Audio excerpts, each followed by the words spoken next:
नाज़रीन हिते ठठो मां वफ़ाक़रम अब्बासी जी रिपोर्ट आहे त अब्बासी बिरादरी जे आलमी नुमाइंदनि तंज़ीम अंजुमन इत्तेहाद अब्बासिया जे मरकज़ी सदर ऐं मुल्क जे मशहूर कारोबारी समाजी शख्सियत सरदार बाबर खान अब्बासी साहब इनके ॾिनल पंहिंजे मीडिया ब्रीफिंग में ॿुधायो त असां अंजुमन इत्तेहाद अब्बासिया जे प्लेटफॉर्म तां पूरे पाकिस्तान जे अब्बासी बिरादरी सां थींदड़ हर क़िस्म जे सियासी मुआशी समाजी नाइंसाफ़ी ख़िलाफ़ डॉक्टर शफ़क़त हुसैन अब्बासी जी सरवाणी में यकजहती जो इज़हार कंदे संदन वारसी कंदे साणनि इंसाफ़ ऐं अज़ाले थियण ताईं विख विख ते बिना लालच ऐं गर्ज़ जे गॾु रहंदासीं। सरदार बाबर खान अब्बासी ॾुख ऐं अफ़सोस जो इज़हार कंदे ॿुधायो आहे त अब्बासी बिरादरी जे फलाह बहबू जे नाले ते कमु कंदड़ मुख़्तलिफ़ तंज़ीमूं कुझु फिराडी ऐं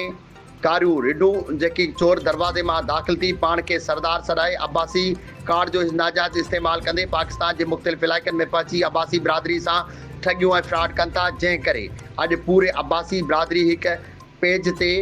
गॾु न थी सघी आहे। आख़िर में सरदार बाबर खान अब्बासी चयो त असीं तमामु जल्द पूरी दुनिया जे समूरे अब्बासी बिरादरी खे हिकु पिच ते आणे मंझंदि इत्तेहाद क़ाइमु कंदे कराची जे कुरंगी खां वेंदे कश्मीर ताईं फहिलियल अब्बासी बिरादरी सां लैंड माफ़िया पारां थींदड़ नाइंसाफ़ी ख़िलाफ़ जल्द जदोजहद कंदासीं।